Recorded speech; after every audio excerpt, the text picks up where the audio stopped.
If I'm completely wrong, Waddy, if it's a one-sided affair, if it's boring and Astrea just wins, well, then obviously call me a fool. But I really do have high hopes for this one.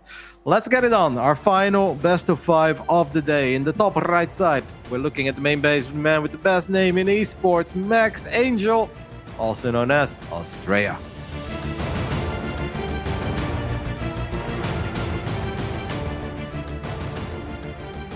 In the bottom left-hand corner, our blue Protoss, this is Nina.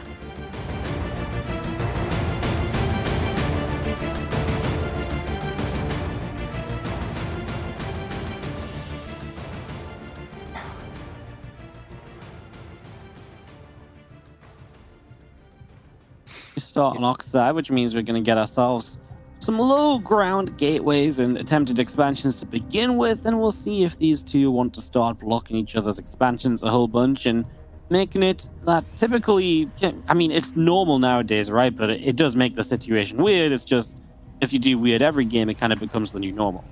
Yep.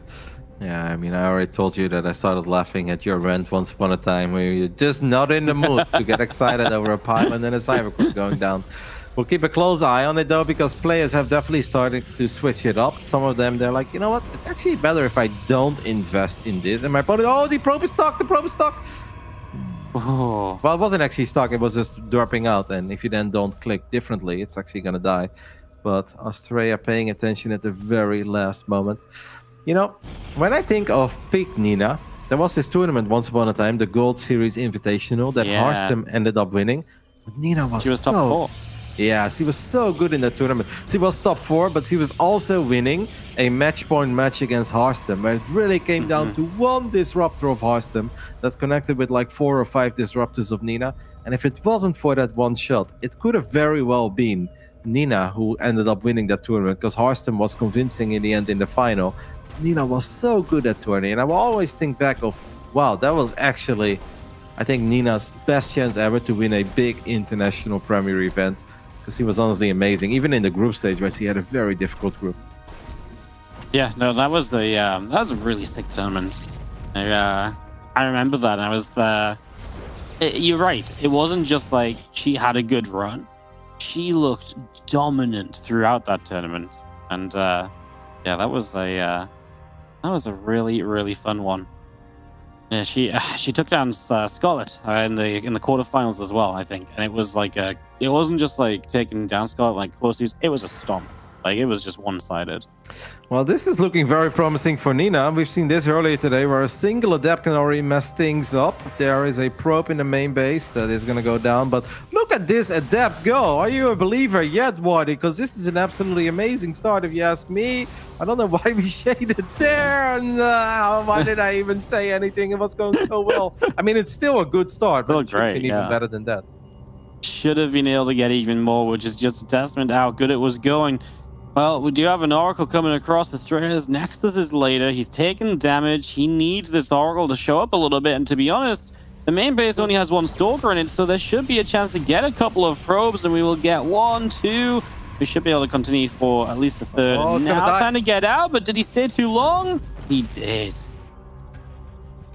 Yeah, I mean, you got 4 probe kills. That's nice. But meanwhile, Astrea still standing there on the low ground with a Zealot and 2 Adepts, and honestly, this kind of looks silly. The only thing this could really do is pull units out of position. The battery is not up yet. Oracle number 2 is about to show up, and that Oracle has a lot of potential because the Stalkers of Nina are busy shooting at the plates, and that is not the one thing you want to be shooting at. You want to be shooting at this Oracle.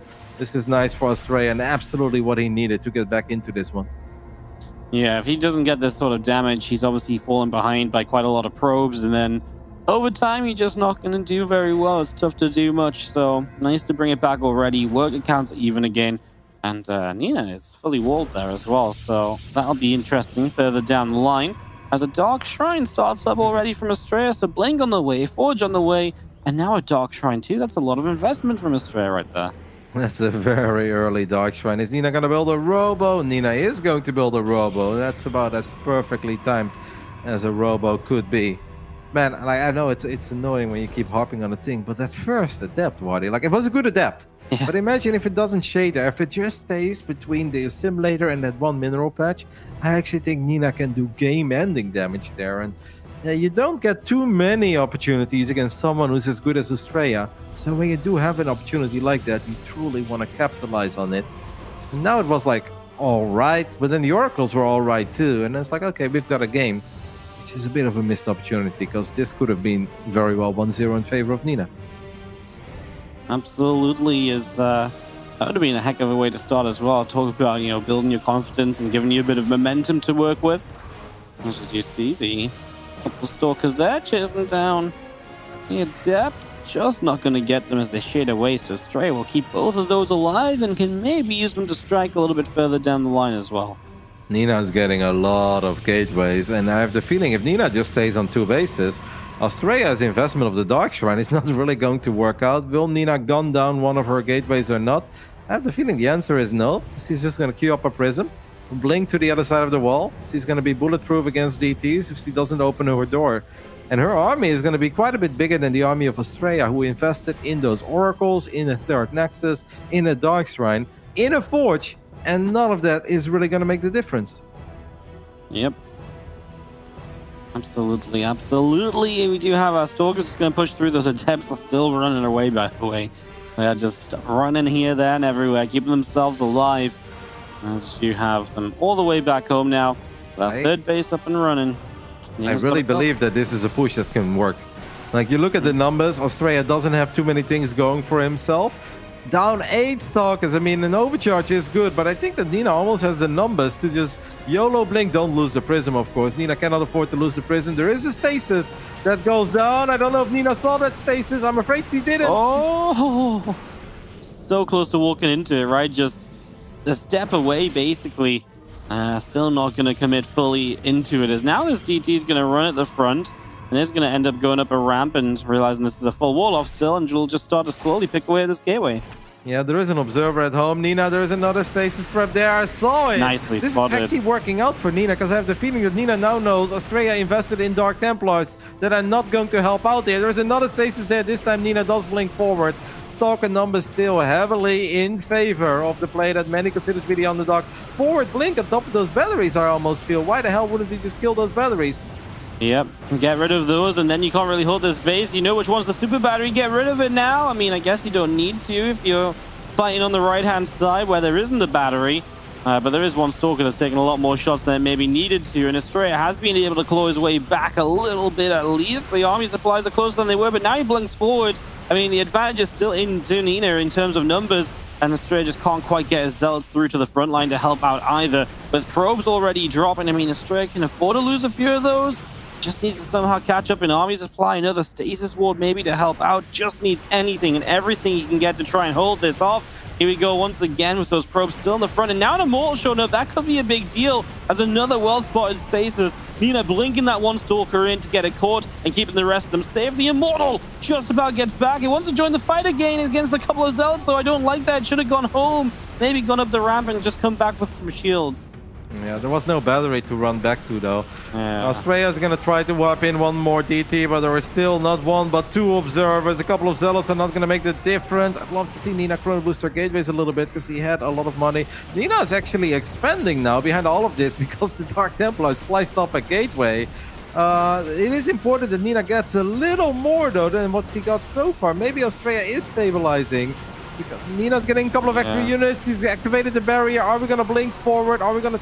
Nina still needs a bit more. I think she can get more, but it needs to happen right about now. There's still DTs walking into this fight. I'm kind of like, why are we still getting DTs? The observers are still there. We do have this big blink forward. That's going to be a dead immortal. Is it enough for Astrea? That immortal tanking for a while? Doesn't seem like it, as Nina has seemingly got a big army supply advantage once again here. Was getting closer, but it's opened back up to about a 12 difference. Yep, and now Nina should be able to get this Nexus. There are still a couple of probes chilling behind that middle line. Another forward blink. There's one more Immortal that shows up. Nina needs to be careful. Can we activate the barrier? Yes, we can. I don't think we need to blink up here to kill that Immortal. Nina, you don't have to do this. But Nina wants to do it, and she does get the Immortal immediately. Still has the Stalker advantage. One more Immortal is ready to pop. Stalker advantage still towards Nina. Can see unpower the Robo. There is a backup pylon that's going to power this Robo. Wow. The other probes come in from behind, but Nina's getting some extra Stalkers. And it's now 3 bases against 2. The only thing that Astrea has going for himself is that Astrea has +1. Yeah, +1, and had it throughout the entire fight, of course, somewhat helping. Third base being there is obviously great because now Nina can maybe let up the pressure and say, okay, well, I've got the base advantage. Do I necessarily need to keep on pushing?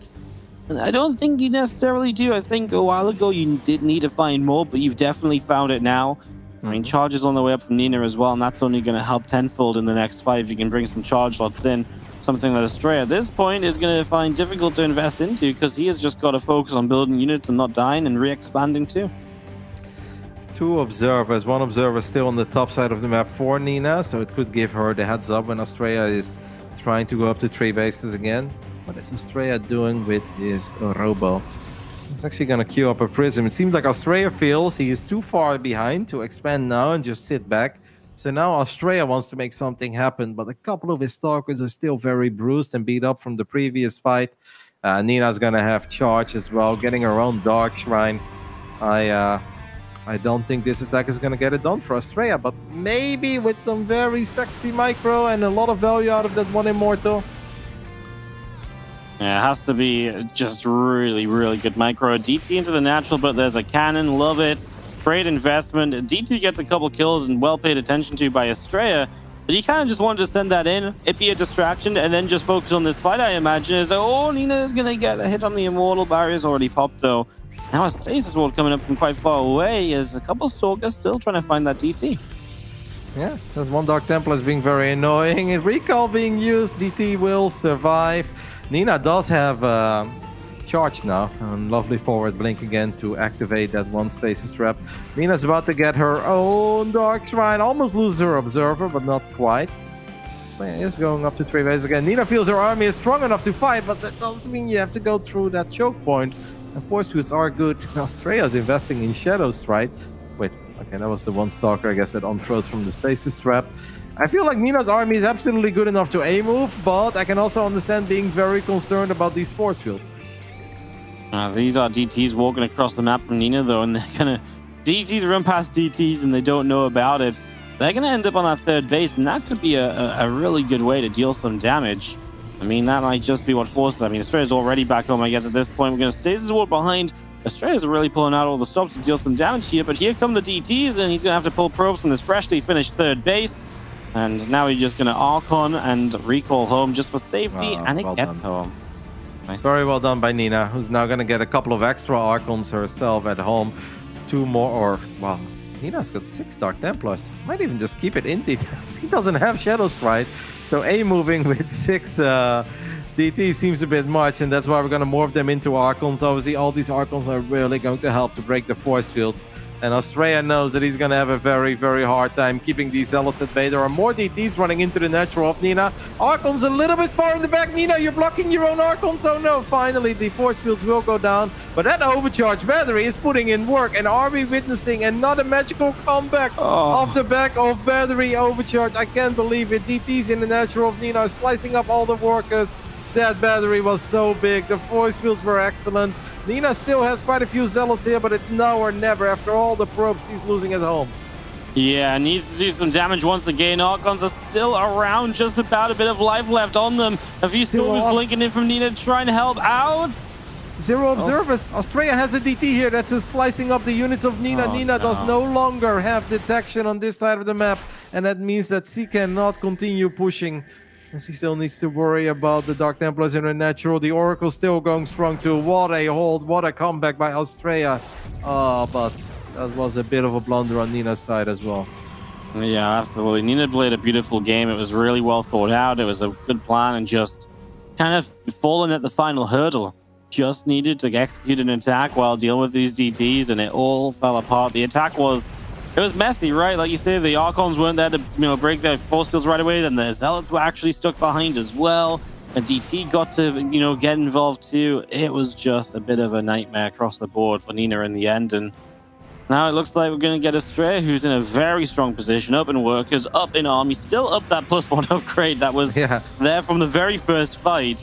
And that has obviously been helping throughout as well.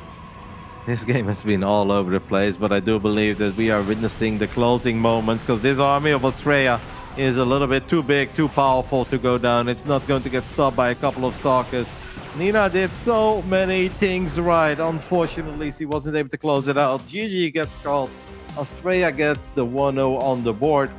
But it's safe to say that that was Nina's game. Even earlier when Nina was pressuring the Nexus, I actually think she could have ended it there. She had a lot of chrono on the Nexus. Could have thrown at the gates a bit more. There was some money in the bank sometimes. And then you can just almost double the stalker count of your opponent even later on. And it battery overcharged Wardy. An entire fight with battery overcharge. Did you see that Immortal? Straight out of Dragon Ball Z. Never went down. Yeah, it was just standing there fighting and doing so much damage. Super Battery turns out to be pretty good once again in PvP. And we're going to line up for game 2. Love the emotion out of Astrea at the end there as well. A real fist pump, like knows he had to really fight from behind. And just showing that, you know, it's really important for him to win this first game, set the tone properly, and just to get into that comfortable position, because otherwise you never know where, you never know when a series might escape you, right? So every map, very important and very visible there from Astrea. Even like the decision to go up to 3 bases for Nina, I don't think it was a bad decision, but I actually think she really had the numbers and she had the money to just end it on 2. And I think in a weird way, this Dark Templar killing that gateway, it opened the doors like, okay, now I may as well send out a probe and go up to 3 bases because I've done enough. It took a little while. At one point it got very close, but Nina did a really good job picking up the Immortals whenever she could. It was a fun game, and another one that was just hard to call and perhaps had the wrong outcome, and it's not the first game today that has had that. Yeah, it almost feels like today you want to be the player that falls behind because the gods seem to just favor you for whatever reason. That has been the ongoing story all day long. If you weren't here for Europe, you've got to go back and watch those games because, I mean, miraculous things happened repeatedly earlier today. So, yeah, absolutely crazy stuff as we do start our countdown into game number 2. Which means that it's 2,000 atmospheres time, big map, maybe chance for a big game. This was a longer game, this game 1, without actually ever getting to that like super teched up position, Roddy, because of all the chaos that happened early in it. It was a fun one. That's what we hope for. That's what we want to see in the playoffs. A bit of drama, a bit of back and forth, and just players. I honestly think they both played pretty well. It's just unfortunately for Nina that final attack was a bit of a train wreck of attack. Sometimes you just feel like, all right, this is it. You got to end it. And then you get a bit ahead of yourself, and DTs on the other side of the map, as so often in this matchup, turn things around completely. Let's see what game 2 has in store for us. In the bottom left side, we're looking at the main base of the man who's already been able to win 1 DreamHack Masters NA. Can he do it again? He's got a long road ahead of him, and we know he's capable of it. It is Astrea.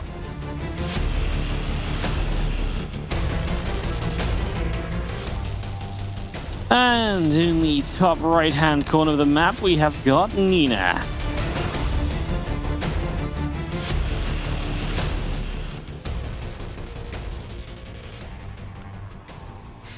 You know what I'm going to be thinking of tonight when I go to bed, Waddy?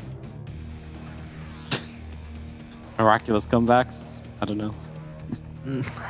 That sounds really dirty. No, the big Gabe hype train. I can't believe you're not on board. Gabe is on the verge of writing European StarCraft history. It's his season, and you're just going to sit here and tell me you don't believe? Shame on you. Shame on me. I will tune in tomorrow and watch myself be proven wrong as punishment. Look at this, by the way. Astrea going for a pretty wild build. That's also a pretty wild wall-off by Nina.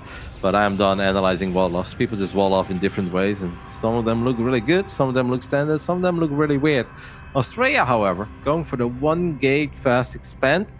Nina has no probe heading towards the other side of the map, right? Oh, I feel like when you scout it this late, it's really hard to do something about it. I'm a bit concerned here for Nina, Waddy, because if I'm in the spot that Nina's in, and by the time I see that it was a 1 gate fast expand, I'm like, all right, kind of dead here, guys. Yeah. It's like you just can't respond to it in any way, shape, or form. It's way too late to punish it, obviously. You can't be greedy yourself because you don't know about it. So you're just going to fall behind. But like whatever you do here, you just at a natural disadvantage. So, Nina, This is why you send that probe across the map more times than you don't. Really interesting that Nina keeps 18 probes on her minerals before she starts fully saturating her gases. And at this point, it's almost a mistake. But earlier, I don't feel like it was a mistake because it was pretty clear that she was completely okay with having 2 and 2. Now, some people still think that the maximum amount of probes you can mine or minerals you can mine is with 16 workers. That is absolutely not true. Worker numbers 17 and 18 actually still give you a very good return of investment. It's not 100% mining efficiency, but it's close to 90. Worker 19 and 20, they mine a bit less, but they still mine up to like 60% efficiency. And only after 20, it really starts dropping off. So if you ever wonder why do people have 18 workers on the mineral line, it's because you simply mine more minerals than you do with 16. It's just so simple, Brody. StarCraft's such an easy game, huh? Well, sometimes. I mean, we're joking a bit, but like, I'm not kidding. In my eyes, Nina is super dead in this one, and Nina has a ridiculous amount of probes, so she needs to expand. But any sort of like this expand is going up, while Astrea's expand is up and running. Nina does have a pylon in the bottom side, but this is just never going to be enough firepower to straight up win. I'm actually so concerned for Nina here. This looks really, really, really bad. Yeah, I mean, it's just rough. I mean, if Void Ray shows up, Astrea has multiple probes ahead. It is just not really a competition right now. Yeah, I mean, this Nexus is so far from finishing as well. So the worker lead that Astrea will have by the time this is all done and dusted is, well, going to be 8-ish workers or something. It's going to be a disgusting lead as we push forward here. We get in for this pylon. Void Ray will come through to try and fight this off. Battery will heal the pylon to keep it alive. I mean, as long as the pylon's taking damage, the units are not, so that's all good. Now we get a turn onto the Void Ray. There's no battery energy, but it doesn't get the final target. And there's the super battery. And now Stalkers are falling as we chase them down. Maybe Astrea going a bit too far forward again, using that prismatic for a while. But yeah, keeping them alive. Good micro from Astrea. Now Astrea is going to get his second gateway as well. And it's not like Nina is about to be able to work with Blink Stalkers, where she can really out-micro this. Like, Astrea is even the one to drop his second tech before Nina is dropping her first tech. I think Astrea is honestly very confused about what's going on, because it's like, you know, what else is there? Is there something else? But no, it's like the latest, in a weird way, 3-gate ever, but at the same time it's not really a 3-gate because Nina did expand. But even her expand was very late for expand standards. So I think it's a very confusing game. Nina does have a lot of stalkers here. Kills one Void Ray, which is nice. But Astrea is still pretty far ahead. Loses the second Void Ray though. If this works, Marty, then I really, like, I don't know what I'm watching, but I'm starting to believe. Battery overcharge is too late, and Astrea loses Void Ray number 3. And the latest 3-gate pressure ever, that's of 1 million probes, is starting to find some serious success. Battery overcharge is about to run out. Astrea's even dropping a Dark Shrine. And there are a lot of extra gateways finishing up for Astrea, but he's actually in some trouble. As he starts that Dark Shrine, there's a Robo Start from Nina as well, so that's actually not going to be so bad. I mean, all these batteries don't matter if the Stalkers can just shoot through the Void Rays before the batteries get a chance to heal. Well, they're all empowered anyway. Is that just game ready? I mean, Zealots will try and hold this off. These Stalkers going to have a good time for the next few moments, that's for sure, as there's just nothing to stop them. They're going to keep these batteries unpowered, and I don't think Astrea can hold this off.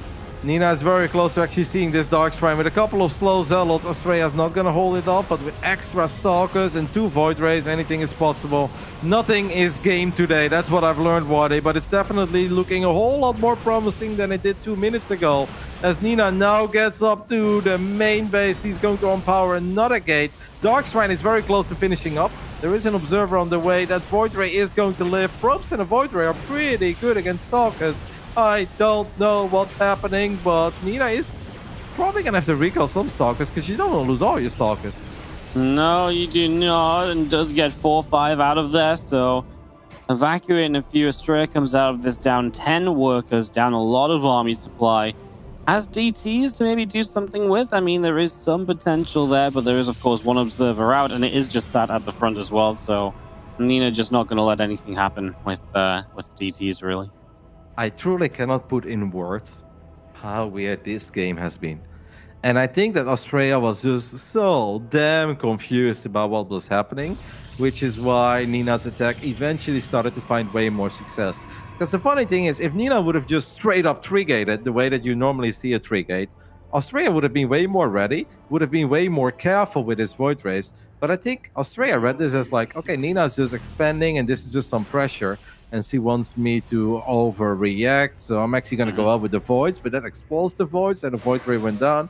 And then suddenly the Stalker count was way higher than Astrea ever expected it to be.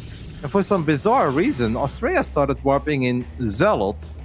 And that I really didn't understand because the Zealots, they added nothing. Yeah, no, they really didn't add much at all, did they? They just sort of just sat there. And the problem is, once you get to that amount of stalkers, you start just pushing out the damage so quickly, and you can obviously not heal the the voids in time with the batteries, and that's where everything gets a little bit weird. That's definitely where we saw some problems arise. For Astrea, and yeah, like I say, the Zealots just don't do anything there. Like you said, it's really true. At one point, Nina even warped in 3 slow Zealots as well of her proxy pilot and gateway. I think both players are a little bit confused about where they're at right now. Nina probably feeling somewhat good, realizing that AC didn't take damage of the DTs. He might kill a DT here. Yes, he does. And that's pretty good against light armored units. Astrea now finds his gate. He's probably like, huh? Was it 3-gate all along? I'm like, it's kind of hard to figure out even when that expand went down and how things looked economically. But at one point, Astrea was not just mining a bit more. I mean, the fact that Astrea dropped a second tech building before Nina dropped her first, that says it all. That never, ever, ever, ever, ever happens of the 1-gate fast expand player. No. It was really just a wild setup that somehow Nina made work. Now a DT finds some probes between bases. I mean, that's exactly what you want as Astrea. Anything and everything to help you out here. Deep probes go down. Void Ray is going to have to pull back a little bit, also just trying to find openings, Roddy, but will not find much. Astrea is going to get up here and be like, no, your army's a little bit too big for me, huh? Yeah. Just a little. It's actually kind of funny that Astrea is the one who's posturing himself, like flying around with a Void Ray, running around with DTs, being out with Blinkstalker as well. You look at the supplies, you're like, whoa, Nina's got 20 army supply more and an upgrade more. Astrea is probably thinking, uh-oh. It's like, well, battery overcharge is pretty good. It saved me in game 1. Can it save me again? Find out soon as we see a Void Ray actually going to get a pretty nice little pylon kill if it can finish it off. Looks like it will, and that's actually a supply block for Nina as well. So, a supply block ahead of the fight. It's the sort of thing that can have an effect. New pylon has just finished up as sorry, that was for Astrea. So actually, Nina's still heavily supply block, but so many units here attacking through with the +1 attack upgrade as well, pushing on forwards. And I think we're kind of seeing just Nina have too much no matter what. And a Big Daddy Immortal, let's not forget about that. The only thing that I can see bad for being Nina is Nina has 1 observer and it's at home. Astrea could warp in DTs here. Yep, yeah, I mean, that actually could work, but maybe just not on his mind right now. Maybe not quite believing that's a possibility like it is. As I see so many Stalkers warping in. Astrea's got +1 attack on the Forge. I feel like that's very hopeful, given the current situation. A little bit surprised to be seeing that, but yeah, I mean, I guess whatever you start here probably wasn't going to make too much of a difference, so it is what it is. As probes are pulling, Astrea will not give up until the last possible moment.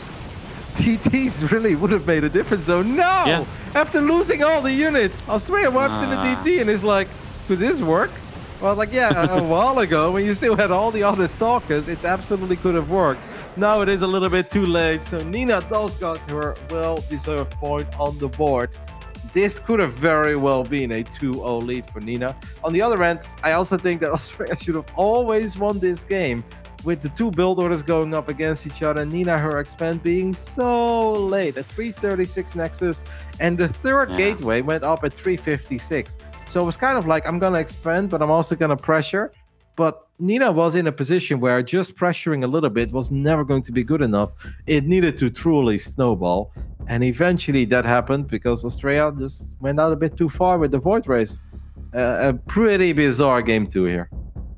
Went out with those Void Rays a lot, and in the end just couldn't quite keep them alive. Obviously, the super battery that was like a moment too late on that final Void Ray, that 3rd one that went down, was just a heartbreaker. Because if that stays alive, maybe you really do keep it going, you keep yourself alive there. But Yeah, not to be. And here we are going to a game 3. Everything tied up in our last series of the day. Jagannath for map number 3. We've seen some long PvPs on this one in the past, Roddy. Let's see what we get this time. Yep. And if I'm Nina so far, I'm actually full of confidence for the rest of the series, Waddy.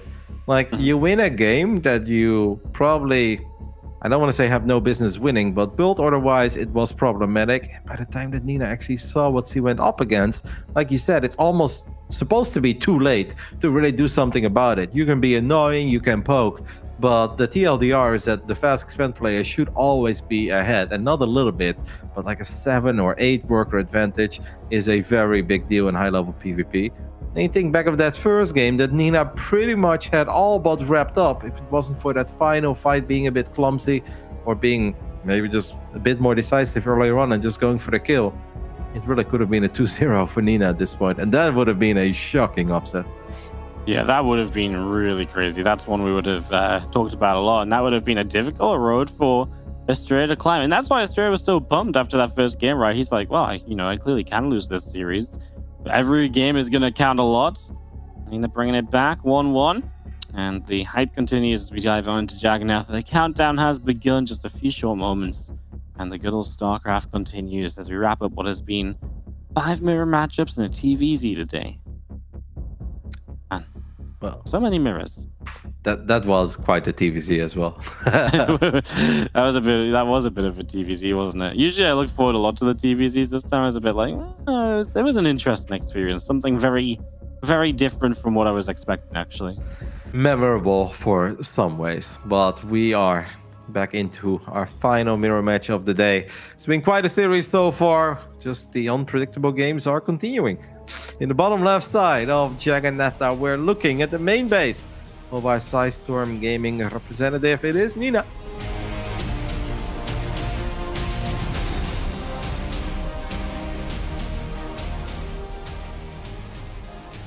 And in the top right-hand corner, we do have from Alpha X, the red Protoss Astrea.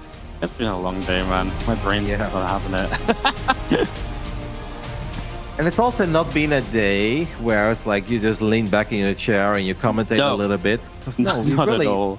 We've been through the motions. Like, it really has been up and down, back and forth, ebb and flow. Like, yeah, then eventually your brain is like, whoa, there's only so many weird scenarios I can handle. I'm with you, mate. I'm almost falling apart, but at the same time, I'm still enjoying myself. No, we're having a good time for sure. Just sometimes the StarCraft can take it out of you a little bit, can't it, Roddy? It ain't easy to cast all these upsets and to try and figure out what the heck's happening 9 games out of 10. No, it's like, am I really like clueless, guys? Like no, like the pros would agree with me, right? And it's like, yeah. All right. I mean, you talk to Clem, it's like, Clem, you were pretty dead. And he's like, haha, 100% dead. I was like, yeah. Okay, it's good. It's not just us. Nice to have that confirmation, yeah. Yeah, for sure. I mean, you would ask Gabe. It's like, hey, Gabe, you were in a bit of trouble in Legend. It's like, oh, no. I mean, I faced more adversity in my life. I'm like, okay, Gabe.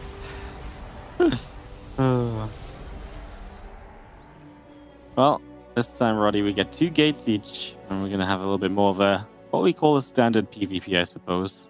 Mm-hmm. Seems like we don't have any proxy pylons either, and no proxy tech. Let's just hope nobody blocks their own Nexus. Actually, earlier today I played one ladder game. I always like to do like a little stream right before I cast, just to get the StarCraft juices flowing and really get into the mood.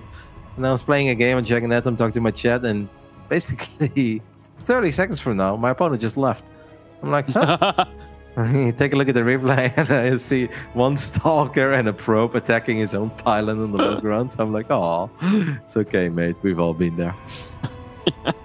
Yeah, that was me every game when I tried to play Protoss most recently. I was just, my buildings were never where I wanted them or needed them to be. Not a single time. So what is Astrea up to? Because Astrea is getting gateway number 3 in his main base, and there's still a probe on the right side. The Stalkers have somehow missed each other, and I think this is in general bad for the defender when there are multiple fights happening. But Astrea actually moved commanding with his Stalker there, so Nina's like, whoa, I'm accidentally winning this fight.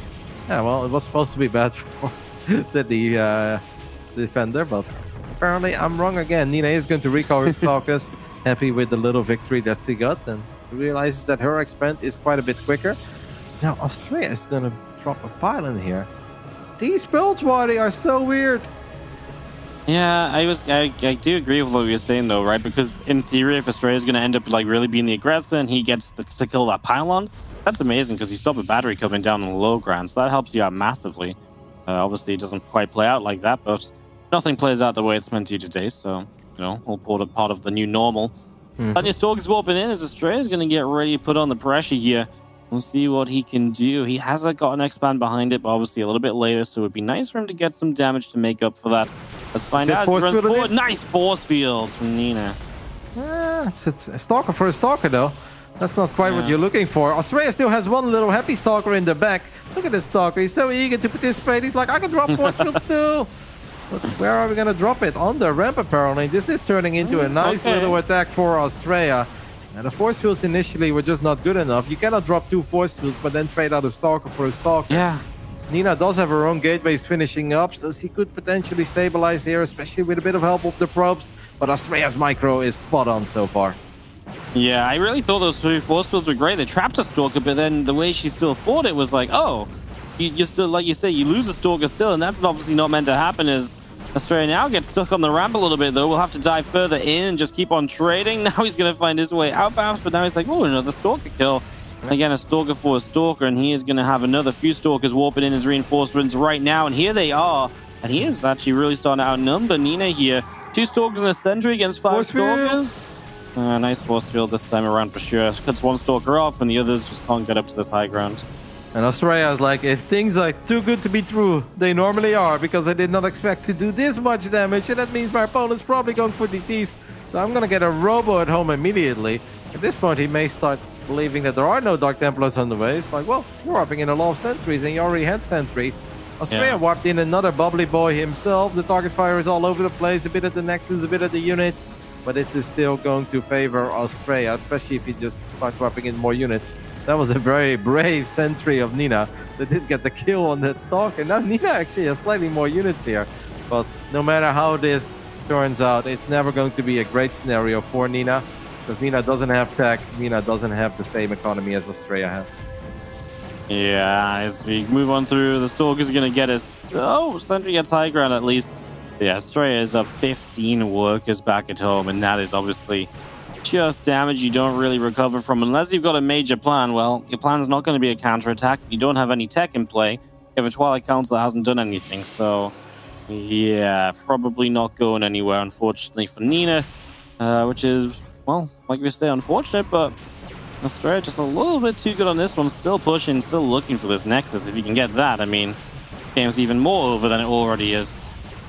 Yep, that force field doesn't help out too much either. It's all about the 2 adepts. These 2 adepts of Nina need to kill 20 probes, basically. And that is possible if they find the right choke point. But Astrea is like, all right, it's not going to be DTs, but just adepts. Then I'm just going to get even deeper into your natural, and I'm just going to try to win the fight. These adepts are really doing about as well as they possibly could. And Astrea has derped a little bit because he has shot so many times at his Nexus. Look at this. Yeah, I mean, he keeps hitting it again and again to the point where I'm like, well, if you're trying to kill it, but I don't think you've got the power just to kill it with all the units of Nina here. And yeah, Astrea is maybe making it more complicated than it ever needed to be. I kind of like him to just slow it down and do something back at home. He's got the prism, but I mean, what do you think, Roddy? Can he just keep on going? Is it okay? Yeah, but I don't think it really matters what I think. Look at the amount of Chrono Boost energy that Astrea has as he does Chrono another Observer out. Still paranoid about DTs. Like, I'm pretty sure I'm winning this. Just don't want to lose against DTs. I do like this move, 2 adapts. This is really cool. You can shade towards the top corner where your War Prism is waiting. And then you can actually pick these adepts up with your prism and just get the hell out of there. And that's a sweet little move. And at the same time, the 1-2 punch continues with a couple of Stalkers in the natural. You know, I'm getting serious Wings of Liberty vibes here, where instead of like waiting for enough units, you just like walk in 3 units at a time, you trade a little bit. But in the end, Astrea's damage was big enough, and he takes the 2-1 lead in our last best of 5 of the day. Once more, a little bit wild, a little bit surprising. But the 3-gate pressure while expanding behind it at home, getting it done. Getting it done. Astrea taking that 2-1 advantage here in this best of 5. We're going to go to a quick little break, and when we come back, our last map or 2 of the evening in the DreamHack Masters.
This PvP is living up to the rest of the day we've had here in the DreamHack Masters playoffs across Europe and North America. The games have just been absolutely ridiculous. And this PvP, Roddy, these builds are crazy.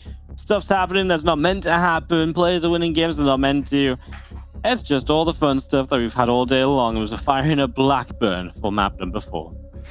Can't wait to see what happens in Blackburn. I think we're both going Nexus first at the gold and then just rally slow zealots to the other side of the map. I think that's the best prediction I can make at this point. In the bottom left side of Blackburn, we're looking at the main base of the previous NA champ. That's up to 1. It is Astrea.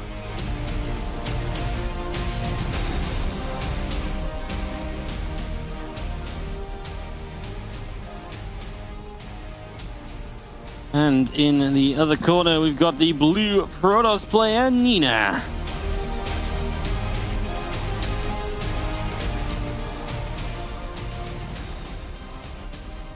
I guess the last game was the weird, least one of the 3. Astrea basically going for 3-gate pressure while expanding. It's not completely unheard of.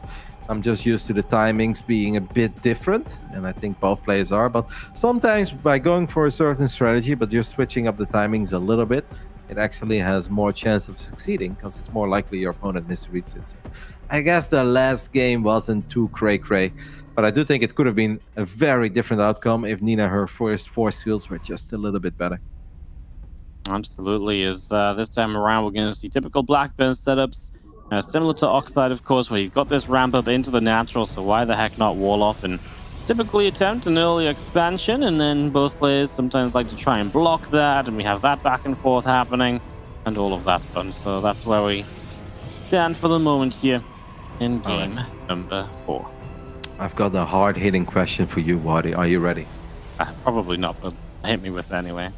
All right. So we very often, as StarCraft 2 players, face a scenario where two workers fight each other.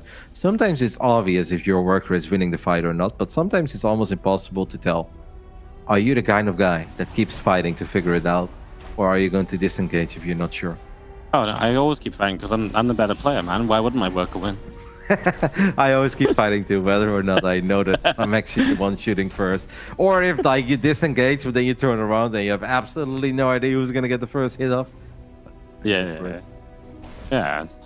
We are just fun degenerates, mate. Of course we keep on fighting. Not surprised in the slightest. All right, we do have a slight difference here, as Astrea, of course, is going for the Stargate in his main base, while Nina is just going for the expand, and she is going to get her second gateway as well.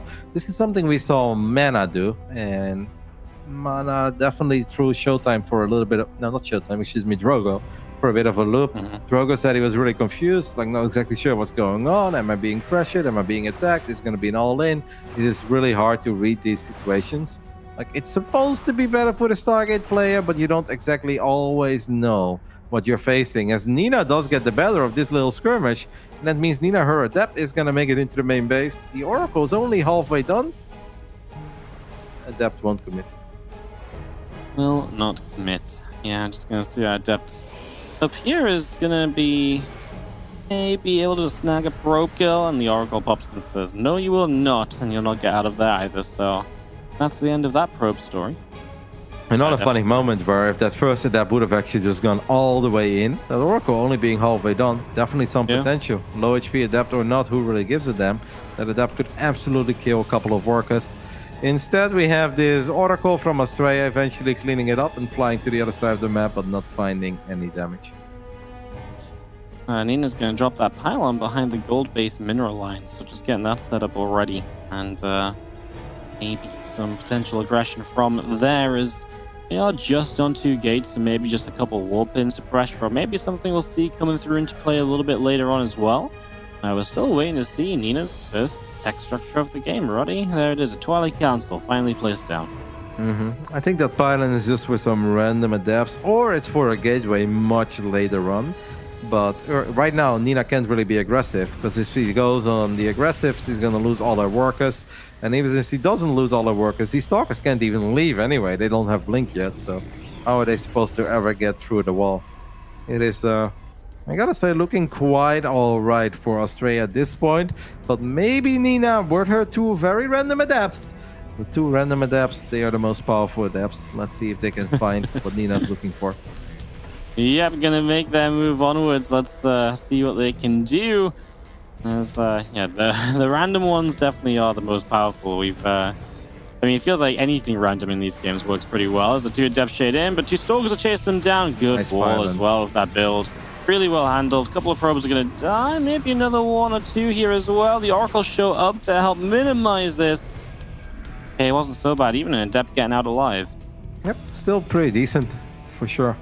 By Nina, definitely the kind of stuff that Nina needed, because Nina was starting to fall behind a little bit, losing a couple workers against the Oracles.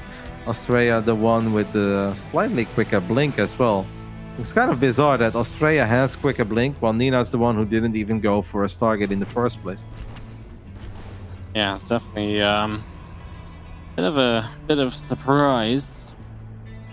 Just gonna be seeing our Forge coming up way later as well for Nina, so just feels like Astrea across the board is looking pretty good, right? Just has the advantages. Everything is that little bit faster, and Nina doesn't really have anything to show for it apart from a slight worker lead that I don't know really matters at all, you know?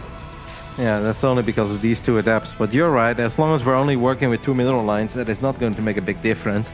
Nina is taking the gold, though. Come on, Njal. Normally you would have been on the gold immediately before we mentioned it. I think Njal is falling off a little bit too hard. He's not just you and me. Apparently he's running out of batteries. That's what it says on the break screen. So, amazing. Why, wonderful observer. Why is he running out of battery? I don't get the joke. On the break screen it says "Send help." I'm being forced to observe StarCraft and I can't escape. I'm running out of batteries or something. I've heard that these lines are very funny, but I have to admit I miss them most of the time. Unless I'm not casting. If I'm not casting, I do read them, and I'm like, oh, yeah. funny. Well, that's because you don't look at the screen at that sort of time, right? So. Ooh, forward blink there is a little bit risky because that obviously means that you lose micro potential. Good job there by Astrea, gunning down that pylon. Nina was not able to cancel it. This is normally where the oracles can really shine, though, right? Because you know your opponent's stalkers are on the other side of the map. Astrea is gonna send the oracles into the main base. There is a cannon, but one cannon cannot kill 2 oracles very quickly. No, it cannot. And it's kind of funny, right? That cannon will not do very much there. 3 probes going down, and oracles maybe honestly could have gotten more. Perhaps that's painful. There's a whole bunch more workers going down, and Astrea just keeps on taking advantages at the moment. That gold ain't gonna pay for itself if you're losing probes because it's a gold. We do have those 2 oracles diving into the natural one more time, and Astrea is just starting to find more and more damage, playing a solid game here on Blackburn. I really have nothing else other than to say that I think Astrea is playing excellent. Nina is trying to do whatever she can to get back into it.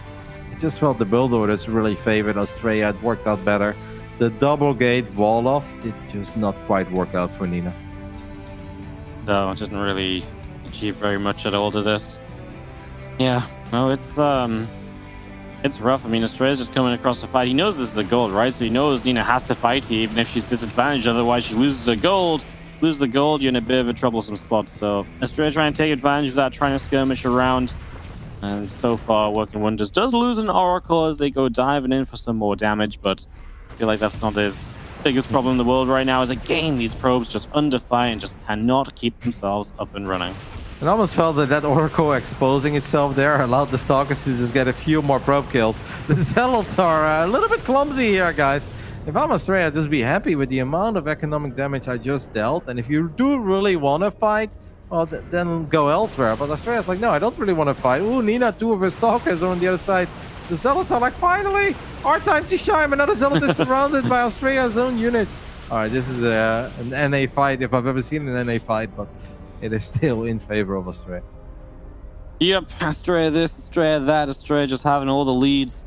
And still keeping up this pressure with the worker lead and all the rest. What we giggling at now? This sounded like you're a very upset girlfriend. You're like, Astrea this, Astrea that. I'm like, I'm sorry, Marty. He's playing well. What can I do? Yeah, but tell you, I'm playing well, Marty. Can't believe it. Yeah, I mean, it's just a shame because I want to, be excited about Nina, but it really is just a game that is all about Astrea. He's making all the moves here, and Zel's the main base. I get it, buddy. Astrea this, Astrea that, okay. That's really funny.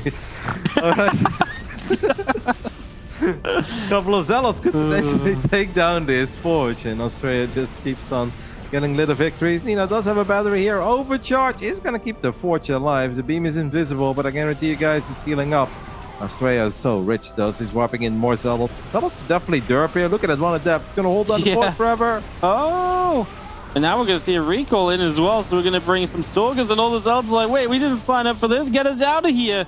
And now Astrea has used that as a chance to get the rest of his army over to this side of the map, though.